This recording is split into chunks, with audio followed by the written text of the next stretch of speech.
This is one of a series of dialogues between J. Krishnamurti, David Bohm, Rupert Sheldrake, and John Hidley. The purpose of these discussions is to explore essential questions about the mind. What is psychological disorder, and what is required for fundamental psychological change?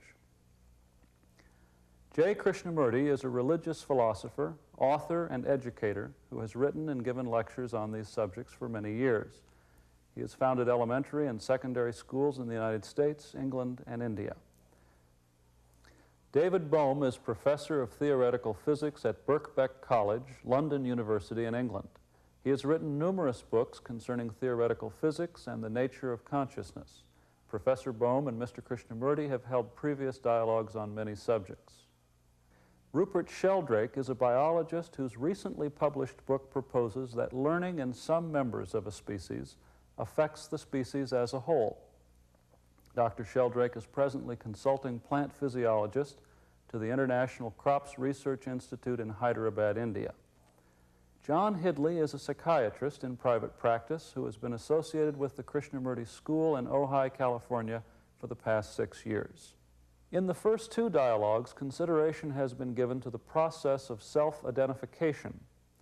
A range of subjects has been related to this process, including the problem of suffering, the role of thinking and memory, images, and the uniqueness or commonality of consciousness. Can these processes be observed, and what is the relationship of observation to order, responsibility, and change? Today's discussion focuses on the question, is there such a thing as absolute psychological security?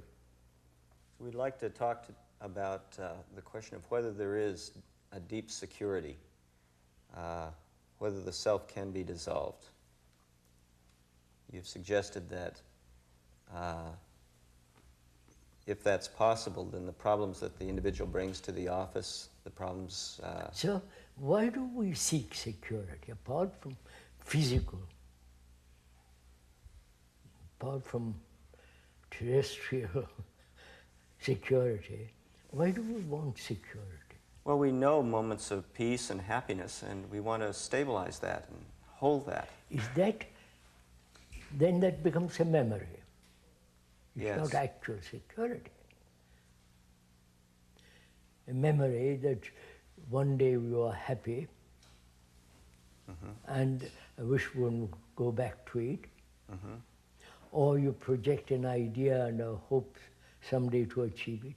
Yes. But why is it that human beings, probably throughout the world, seek security? What is the raison d'etre? I mean, what is the demand for security? What makes people ask for security, psychologically? Well, they're occupied, they're filled with their problems. There's the feeling that if I can solve the problem, if I can find out what the right answer is, if the... That's not security, surely. There is great uncertainty, great sense of emptiness in oneself, loneliness. Really, loneliness is, let's take that for example. Okay. I may be married, I may have children and all the rest of it, but I still feel isolated, lonely. And it's frightening, depressing, and I realize it is isolating. It is, after all, loneliness, the essence of isolation, in which I have no relationship with anybody. Is that one of the reasons why human beings seek this desire for security? Yes, to fill that up. Or much deeper than that? To be secure in my fulfillment, to be secure in my, to be free of fear, free of my agony. I want to be free of all that so that I can be completely secure in peace and happiness. Is that what we want? Yes. Is that the reason why we seek? And we want that to be stable over time. Stable and permanent, if there is anything permanent. Is that the reason why we crave this demand, crave for security? Yes.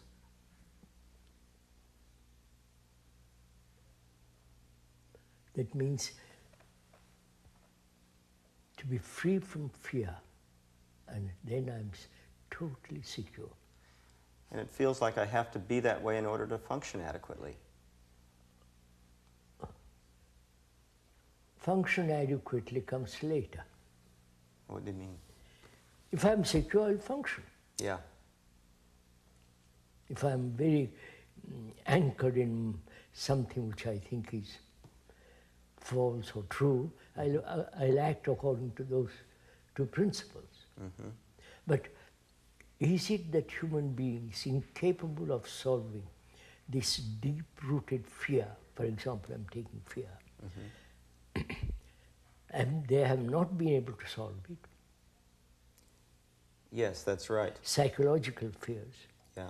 And to be free from that is to be so marvelously secure.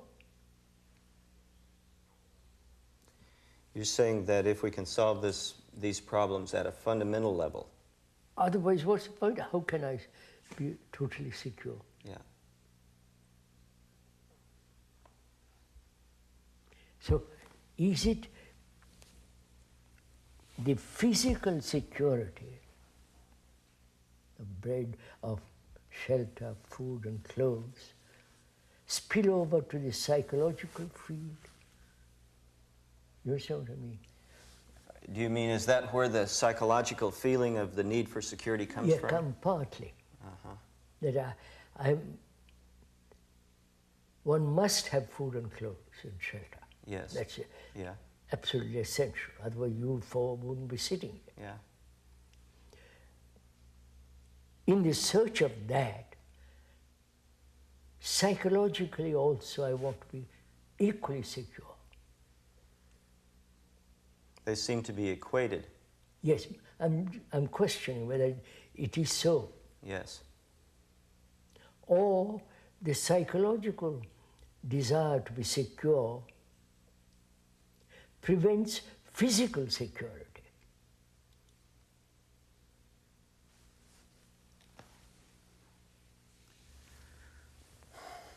It seems like the psychological desire to be secure arises out of the necessity to function in reality. I want to be psychologically secure. Yes.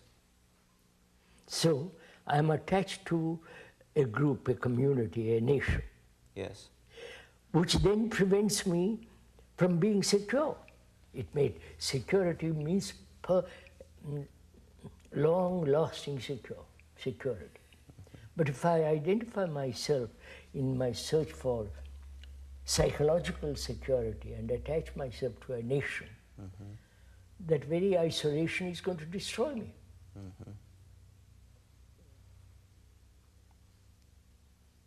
So, why do we seek this? Okay, then you're saying that there is a mistake, which is that we identify ourselves, attach ourselves to something, and seek security in that, and that that's fundamentally wrong. Yeah, no, not fundamental. Why? No, I won't say right or wrong. Okay. I'm asking why. Why do human beings do this? A fact which is right through the world. It's not just for certain communities. All human beings want to be so unshakable security. Yes. Why?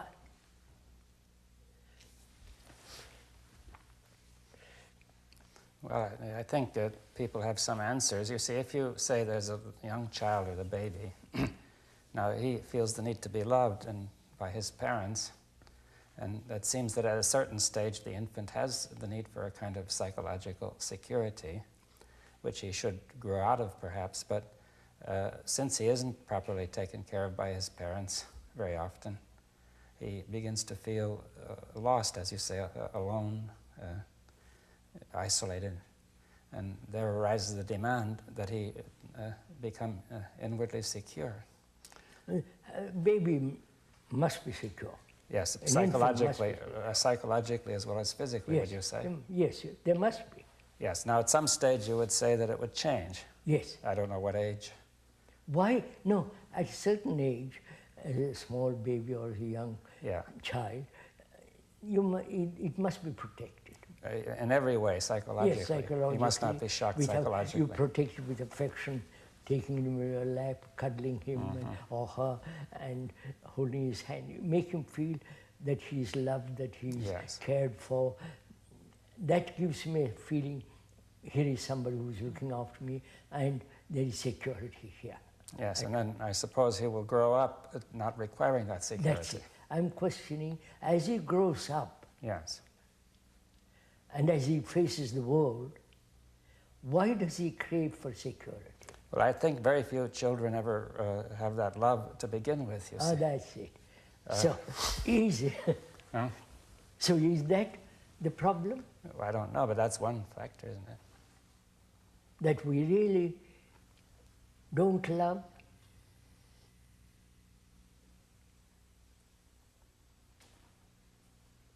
And if one loves, there is no need for security.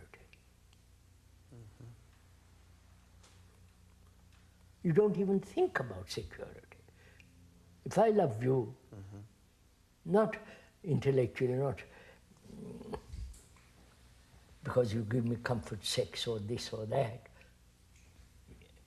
If I really have this deep sense of love for another, what's the need for security? It's my responsibility to see that you are secure. But you don't demand it. Yes. But human beings do. And does that mean we don't love another? Yes, it means that what we love is the... Come, I love you because you give me something. Yeah. You make me feel like I'm going to get that security which I crave. Yes. Yeah. So, you know, we're skirting around this. Why? Why do I want security so that I feel completely contained? Without fear, without anxiety, without agony, and so on. Is fear the root of all this? Well, we seem to have mentioned already several things that are the root of it. As the baby grows up and isn't loved, he feels the need for that. He remembers that. He tries to return to that or get that as an adult. He's afraid because he's not protected. And as an adult, he tries to get that protection. Also, is it unconsciously, we know that self, the me, the ego, is really totally unstable. You're saying that in its nature, it's totally unstable? In its nature, unstable. And therefore, there is this anxiety for security outside or inside. Why do you say it's totally unstable? Isn't it? Isn't our consciousness unstable? It seems to have two sides to it. One side says that if I could just get such and such, I would be stable. Yeah, and there's a contradiction to that. I may not be. I may not be. Yeah, of course. I'm not yet, but I will be. Will be. Yeah. No, much more fundamentally is not this self itself in a state of movement, uncertainty, attached, fear in attachment, all that. That's a state of lack of stability. Therefore, I'm asking, is that the reason that human beings unconsciously, knowing the instability of the self, want security? God, the Savior. Wanting something absolute. Yeah, completely, that will give complete contentment.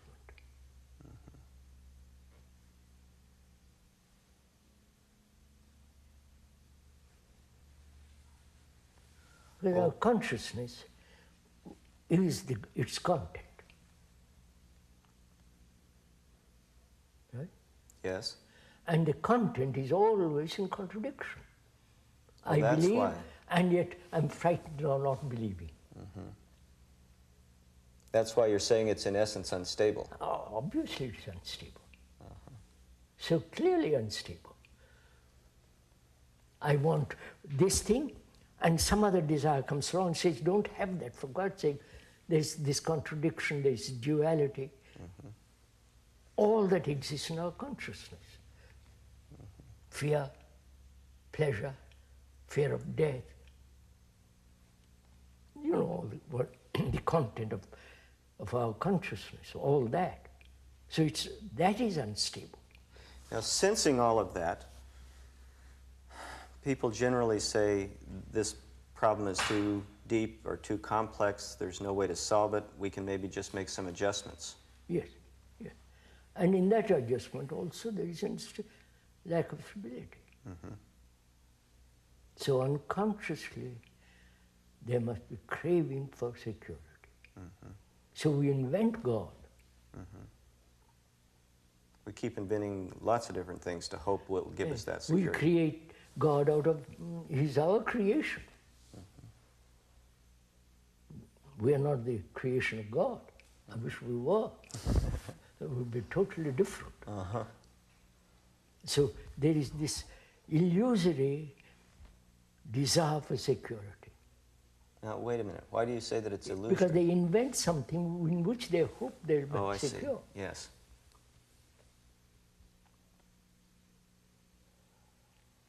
So, if the content of our consciousness can be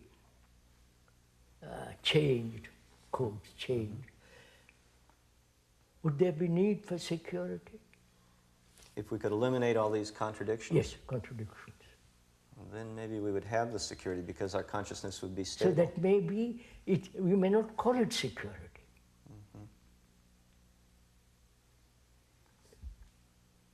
To be secure, which is a really disgusting desire. Sorry. To be secure in what? About what? Personally, I never thought about security. You might say, well, you are looked after, you're cared for by others and all the rest of it. Therefore, there is no need for you to think about security. But I don't want security. I need, of course, I need food, clothes, and shelter. That's understood. Somebody to. But we're talking about psychological security. Yeah, I'm talking a much deeper issue. And you're saying that that occurs because the contents of consciousness are no longer contradictory. Is there a consciousness? It may not be what we know as consciousness. It may be something totally different. All that we know is fear, reward and pleasure, and the death, and constant conflict in relationship. I love you, but within limits. Within limits. I don't know if that's called love. So there is the content of consciousness is all that, which is me.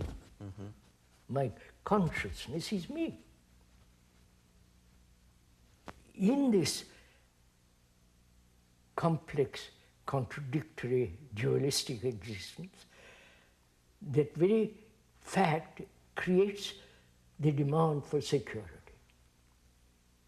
Yes. So can we eliminate the self. Well, have we gotten to the self? It seems like there's somebody in here, who's going to juggle all these things and get rid of the contradictions. But that means you are different from this, from consciousness. Right. But you are that. You are pleasure, you are fear, you are all belief, all that you are.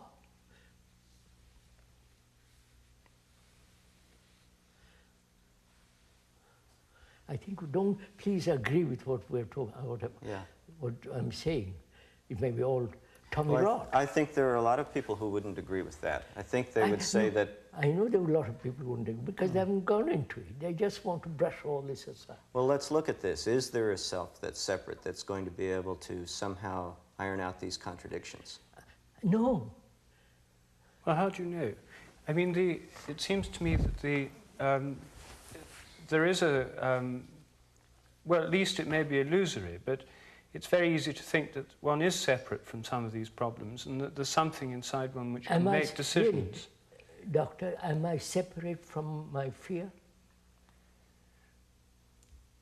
Am I separate from the agony I go through? The depression? Well, I think that there's something within one which can examine these things, and that indicates there is some kind of separation. Because there is the observer, yes, separate from the observed. Yes. Is that so? Well, it seems to be so. It seems to be so. Now, this seems to be the problem, that it does seem to be so. I mean, in my own experience, of course, as in many other people's, it does indeed seem that there is an observer observing things like fear and one's own reactions. And it comes out most clearly, I find, in insomnia. If one's trying to sleep, there's one part of one that says, that's going on with silly worries and ridiculous thoughts round and round. There's another part of one that says, I really want to sleep. I wish I could stop all these silly thoughts. And there one has this actual experience of an apparent separation. Of course. So this isn't just a theory, it's an actual fact of experience that there is this kind of separation. I agree. Now, so... but why does that division exist? Well, that's, of course... Who created the division? It may just be a fact. What may not be so? It may just be a fact. Is that so? I want to examine it. I want to find yes, out. so do I. I mean, is it indeed a fact that consciousness, as it were, has levels, some of which can examine others, one at a time? No, would you kindly consider, is fear different from me? I may act upon fear. Mm. I may say I must suppress it, I might rationalize it, I might transcend it, but the fear is me. Well, I only invent the separation when I want to act upon it. Mm. But otherwise I am fear. The common and ordinary way of analysing it would be to say, I feel afraid, as if the afraidness was separate from the I. I want to get out of this state of feeling afraid, so I want to escape from it, leaving the fear behind, and the I will pass beyond it and somehow escape it. This is the normal way we think. I know, I will. So, what's wrong with that? You keep up this conflict. But it may, I think he's saying it may be inevitable. It may be inevitable, you see. I question it. Oh, right, yeah. So then could we make it less, I mean, how do you propose to say, to show it's not inevitable? First of all, when there is anger, at the moment of anger, there is no separation. Right? When you're very angry... Yeah, of course, I mean... What we normally say is you lose control of yourself and the separation disappears. You become the anger, yes. At the moment when you are really angry, there is no separation. Mm. The separation only takes place after. Mm. I have been angry. Mm. Right? Now, why? Why does the separation take place? Through memory. Through memory, right? Because I've been angry before. Mm. So the past is evaluating, is past recognizing it. So the past is the observer.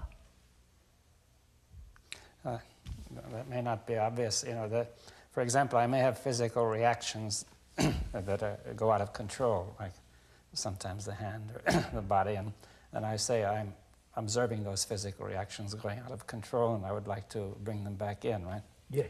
Now, I think somebody might feel the same way, that his mental reactions are going out of control, and that they momentarily escaped his control, and that he's trying to bring them back in. See, now, that's the way it may look or feel to many people. And So what? well, then it is not clear. Have we made it clear that that is not the case? You see. I'm trying to point out. I don't know if I make myself clear. And when one is frightened, actually, there is no me separate from fear. But then there's some... When there is a time interval, there is the division.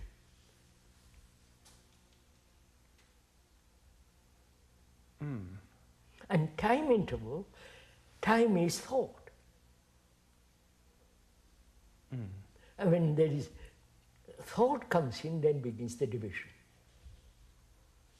Because thought is memory. Yes. The past. Thought involves memory, Yeah. yes. Involves memory and so on. So thought, memory, knowledge is the past. So the past is the observer. Who says I am different from fear? I must control it. Let's go through this very slowly, because it seems like the experience is that the observer is the present. It seems like he's saying, I'm here now, and what am I going to do about this the next time it comes up? Yes, but what am I going to do about it is the response of the past, because you have already had that kind of experience. So, have you had fear? Surely. Huh? Yes. Deep, something, a fear that's really shaking, Yes. devastating one. Yes. And at that second, there is no division. You are entirely consumed by that. Yes. Right? Yeah, right.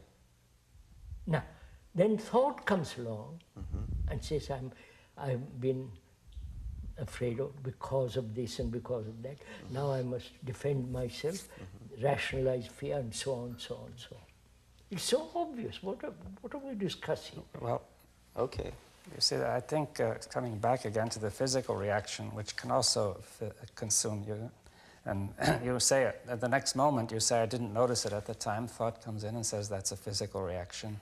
Yes. Now I know it. You see, now what is the difference of these two cases? You see that in the second case, it would make sense to say, I know that I reacted this way before, right? That, and I can take such and such an action. You see, I don't quite follow this. See, somebody can feel that it's true I get overwhelmed by a reaction and thought comes in, but that, in many areas, that's the normal procedure for thought to come in. If something shattering happens, and then a moment later you think, what was it, right? Yes. Now, in some cases that would be correct, right? Quite right. Now, why is it in this case it is not, you see? Ah, I see what you mean. It's answered.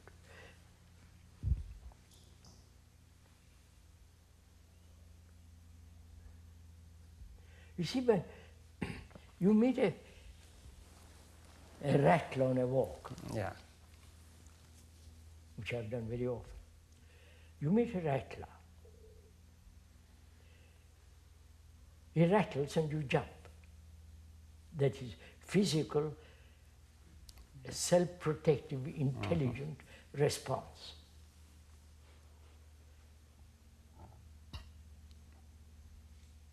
That's not fear. Right. Well, not psychological fear.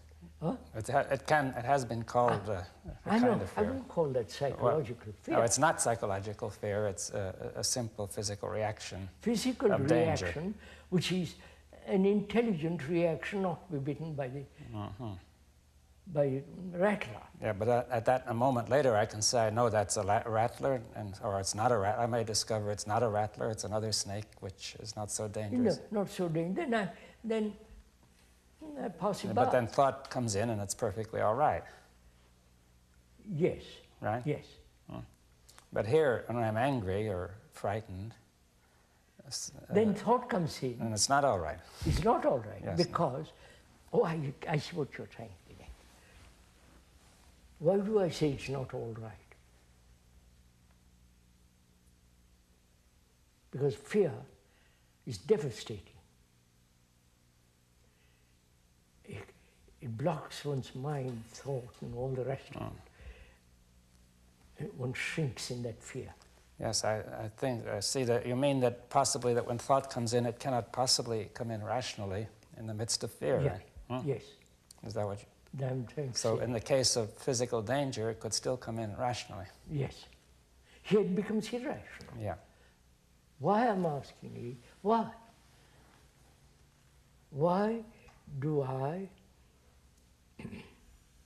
doesn't one clear up all this awful mess? Well, it isn't clear. Look, sir, It isn't. it is a messy consciousness. Yeah, it's a messy consciousness. Messy consciousness, contradicting, Yeah. frightened. Oh, so many fears and so on. It's a messy consciousness. Now, why can't we clear it up? Well, it seems we are always trying to clear it up No. after the fact. I think the difficulty lies that we don't recognize deeply this messy consciousness is me.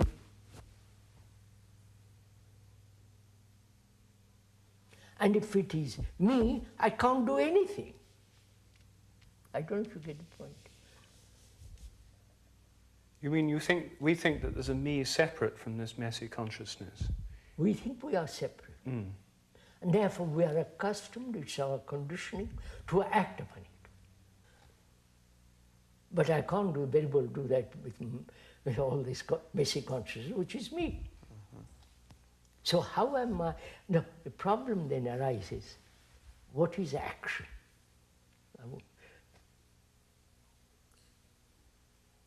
We are accustomed to act Yeah. upon the messy consciousness.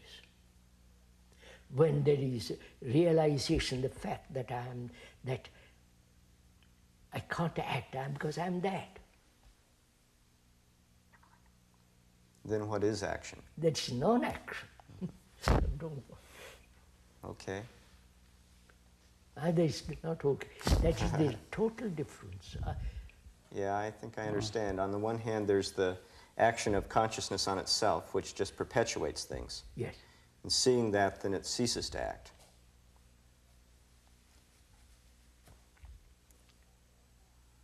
It's not non-violent. Sorry. Sorry, so what you're saying that the normally we have the idea that there's a self which is somehow separate from some of the contents of our That's messy right. consciousness. That's right. If someone tells us we're wonderful, we don't want to be separate from that. But if we feel afraid and if something tells us we're awful, we do want to be separate from that. So it's rather selective.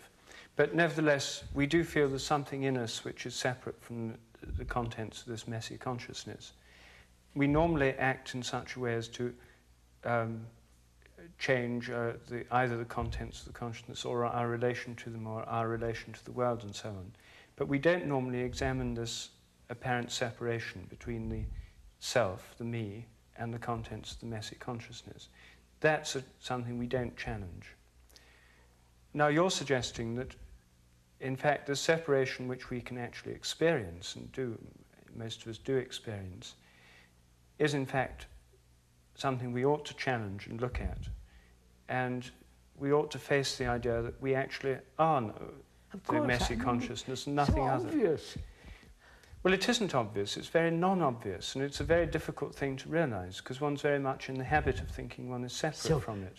So is our conditioning, can we move away from our conditioning? Our conditioning is me. And then I act upon that conditioning, separating myself. But if I am that, no action, which is the most positive action. The way that that would be heard, I'm afraid, is that if I don't act on it, it's just going to stay the way it is. You're suggesting that by recognizing this, there's a sort of the process of recognizing, of facing up to, and of... It's not facing up. Who is to face up? Not recognize. Who is to recognize it? You see, we're always thinking in those terms. I am that, full stop.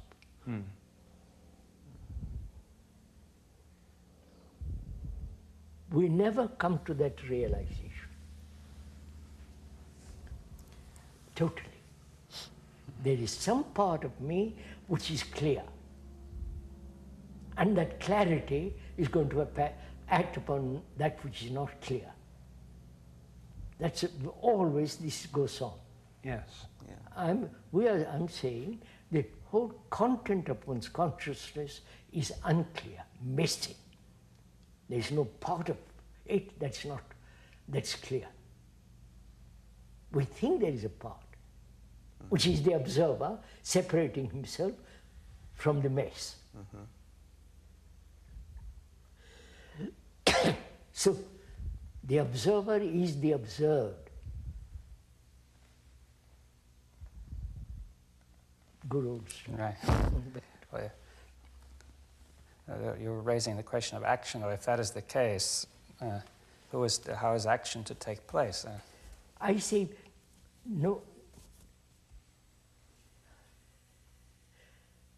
When there is perception of that which is true, that very truth is sufficient, is finished.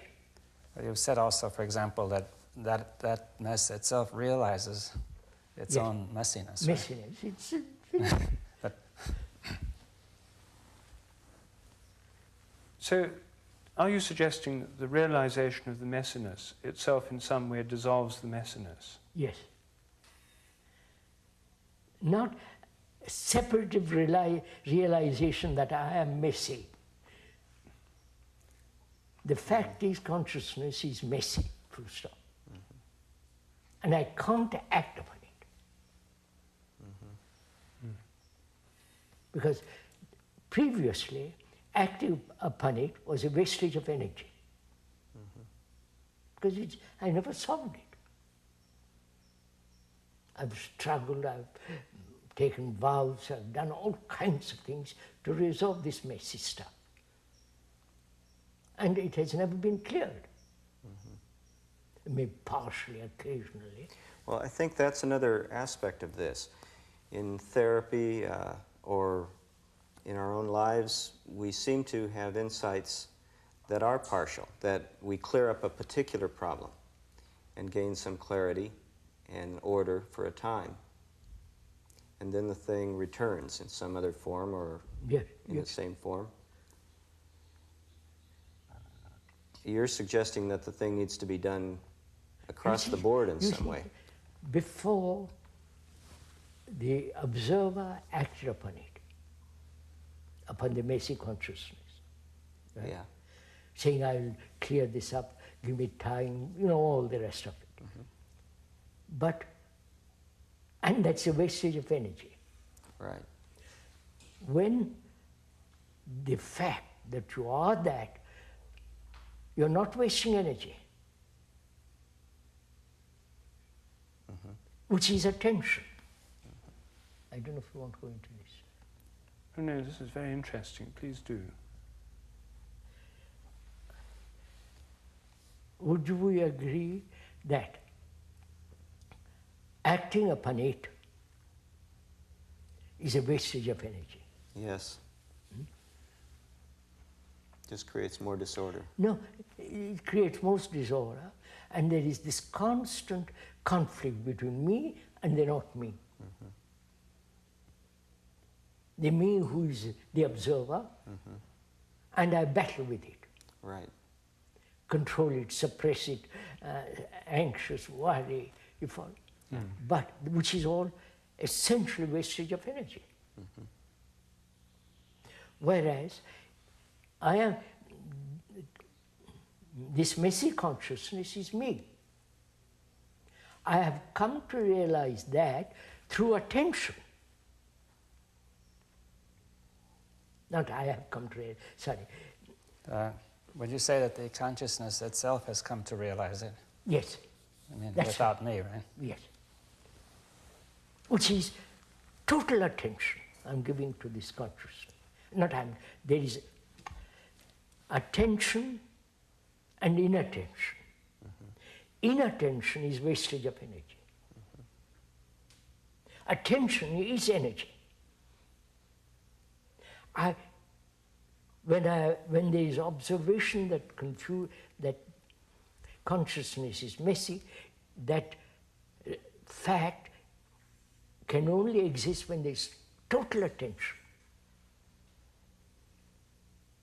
And when there is total attention, it doesn't exist anymore, confusion.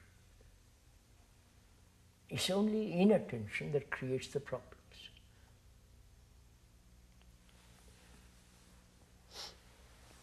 Refute it.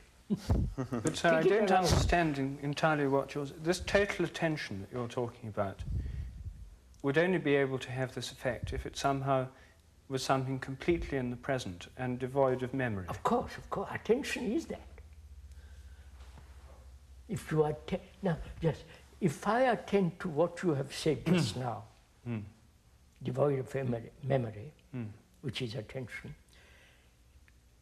I listen to you not only with the sensual ear, but with the other ear, which is I'm giving my whole attention to find out what you're saying, which is actually in the present.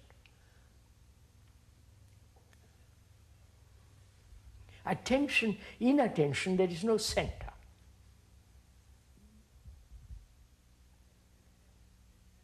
Because the attention and the thing attended to become one, you mean? Huh? You mean there's no center in the attention because the attention is all there is. The thing attended to and the attention is all there is. No. There is messiness because I've been inattentive. Right? Yes.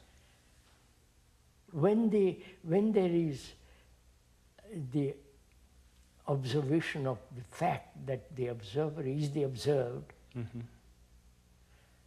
and that state of observation in which there is no observer as the past, that is attention.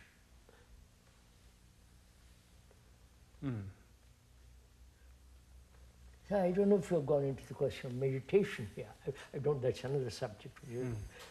Well, that may be a relevant subject. It seems that what you're talking about may happen partially. It can't happen. Then you keep how partial mess and partial not mess. We're back again in the same position. Yes. But do you think this kind of attention you're talking about is the sort of thing that many people experience occasionally in moments of great beauty or occasionally a piece of music they're really enjoying, lose themselves and so on? Do you think that many of us have had glimpses of this in these kinds of experience? That's it. When I see a mountain, the majesty, the dignity and the depth of it drives away myself. A child with a toy, the toy absorbs him. Mountain has absorbed me. Toy has absorbed the child. I said that means there is something outside which will absorb me, which will make me peaceful, which means an outside agency that will keep me quiet. God, prayer, looking up to something or other. If I reject an outside agency completely, nothing can absorb me. Then they say, well, if you absorb me, when you are gone, I'm back to myself. Yes. So I discard any sense of external agency which will absorb me. So I'm left with myself. That's my point. I see. So you're suggesting that when this happens partially, it's because we're depending on something. Yes, of course. I see. It's like my depending on my wife. Or my therapist, or my problem. Something or other. Yeah. Like a Hindu, Catholic, or anybody, they depend on something.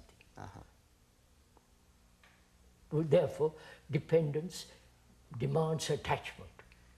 Now, it's possible to listen to you say this and have the idea of what you're talking about and try and do that. Ah, you can't do it. That means you're acting again. You want something out of it. In exchange, I give you this, give me that. That's just a trade. Here it's not like that. You are inquiring into something which demands a great deal of thought, great deal of intelligence and attention. That says, look, why is there this division, this mess in the world? Because our consciousness is messy, and so the world is messy.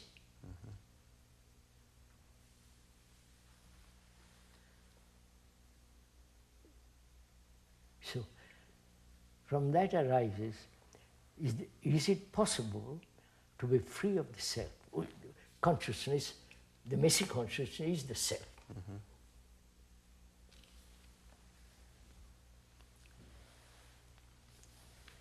It's not possible to be free from the contents of consciousness, different experiences. As long as my eyes are open and I'm looking, I see all sorts of different things. Now, what you were saying about the attention when one's looking at a mountain, for example, are you suggesting that if I have that same kind of attention to everything I experience, that then this is the same? Again, you experience. Yes, but all right, but you are the experience. Yes. Right? That means there is no experience.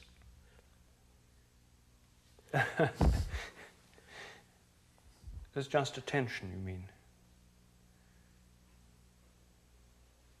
Experience involves remembrance, time, and which is the past. Therefore, the experiencer is the experienced. If I seek illumination, enlightenment, or whatever you might like to call it, I'm then trying to do all kinds of things to achieve that. But I don't know what illumination is. I don't know. Not because you said it, or Buddha said it, or somebody else said it. I don't know. But I'm going to find out. Which means the mind must be totally free from prejudice, from fear, all the rest of that messy business. So my concern is not illumination, but whether the content of my consciousness can be cleansed, whatever word you use. That's my concern. Not concern, that's my inquiry.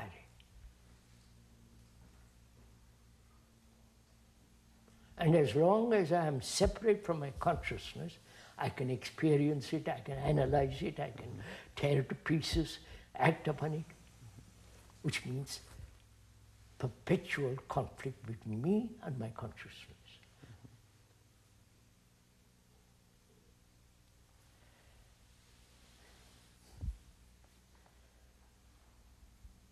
I wonder why we accept all this. Why do I accept that I'm a Hindu? Why do I accept that I'm a Catholic? You follow? Yes. Why do we accept? what other people say. Well, we say it ourselves. Huh? We say it ourselves. Yes. No, not only we say it out, but it's encouraged, sustained, nourished by people outside. Why? Why do we accept? He is a professor, and he's teaching me. I accept that. Because he knows biology much more than I do. I go to his class, and I'm being informed with what he says. But he's not my guru. He's not my behavioral guide. He's giving me information about biology, and I'm interested in it. I want to study it, and I want to go out in the field and do all kinds of stuff. But why do we accept authority, psychological authority, spiritual, quote, spiritual authority? Again, we come back to security. I don't know what to do, but you know better than I do. You're my guru. I refuse that position.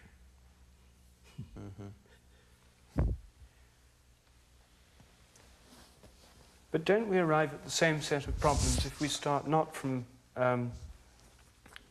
authority, but from responsibility? That, say I'm a father, I have this child, we've agreed some time ago. Instructed that, of course. You have to look after this baby. Of course. Fine. But no, you, in order to feed the baby, you become preoccupied with security. Job, tenure, you know, house, protecting the house against marauders and so on. Of course. Don't you get into the same lot of things about the preoccupation with security, starting not from authority, but from responsibility for others, for children, for example? Of course. So if you, then what is the answer to that? It's easy to say you should reject responsibility. Of course, if I have money, if I earn money, job, and so on, I have to look after myself. If I have servants, I have to look after servants, my children, perhaps their children too. I'm responsible for all that. Yes. Physically, I'm responsible. To give them food, to give them right amount of money, allow their children go to proper school, like my children. I'm responsible for all that. But isn't that going to bring you back to the same position of insecurity and so on that you were trying to dissolve by this rejection of authority? I don't see why I need spiritual or psychological authority. Because if I know how to read myself, I don't need anybody to tell me. But we have never attempted deeply to read the book of myself. I come to you and say, please help me to read. And then the whole thing is lost. But I think what Rupert is asking is that if we start by assuming responsibility for other people, that entails what? My earning capacity. Which must be secure. Yes, secure as much as possible. Not in countries where there is tremendous unemployment. So you're saying that that doesn't entail any psychological insecurity? No, of course not. But when I say he's my servant, I'm going to keep him in that place. You follow? No. Tell me more. I treat him as a servant. Yeah. Which becomes irresponsible. I don't know, naturally.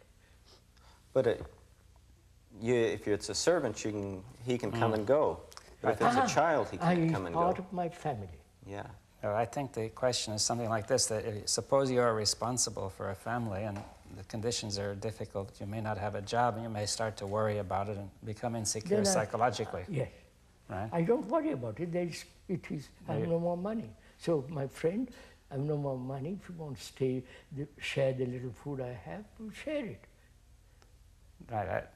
You're saying that even if you are unemployed and you're responsible for a family, it will not disturb the order of the mind, right? Of course not. You will find an intelligent way to solve it. Deal with it. Yeah. But this kind of worry as a result of responsibility is relative. I don't call it worry. I am responsible. Yes. And therefore I look after her as much as I can. And if if I'm you not, can't? I say sorry. If you can't? I can't. Why should I worry and bother? I can't. It's a fact. You're saying that it's possible to be completely free of worry, for example, in the face of great difficulties. Yes. There's no, you see, that's what I'm saying. Where there is attention, there's no need to, there's no worry, because there's no center from which you're attending. But there are still problems, and there may still be responsibilities that one's... Of course it has problems, so I resolve them. But if you can't resolve them, Then if I your give it family up. is starving... I can't. Why should I worry about it? I can't be a Queen of England. No. No, so why should I worry? But if you're a poor Indian, unemployed, your family is starving, there's nothing you can... You've tried everything, you've failed. You don't worry. Actually, surprisingly enough, a lot of poor Indians in just that situation don't worry. That's the most amazing thing about India. But then, of course, people coming along looking from outside say, well, this is fatalism. Yes, that's right. And it's often regarded as the disease of India, the very fact that so many people manage not to worry in those circumstances, to the degree that we would I'd like expect. to ask a question. You've listened to all this. Messy consciousness. Does one realize it and empty the content? Fear, you know the whole business. Yeah. Does it interest you? Yes. Totally? Yes. That means what? It means you just listen. No, it means a conversation, dialogue between us, penetrating deeper and deeper and deeper. Which means you must be free to examine. Free from your prejudice, from your previous experience. Of course, otherwise you can't examine. You can't investigare means explore, you know, push it further and further. Now, are we willing to do that? So that actually the self is not.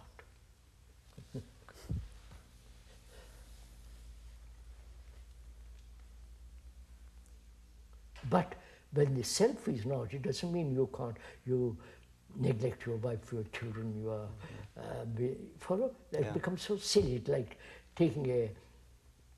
becoming a sannyasi and going off into the mountains. Monk going off into a monastery. That it's extraordinary escape. The fact is I have to deal with my wife and children, and if I have a servant. Can I be so totally without the self that I can intelligently deal with this problem?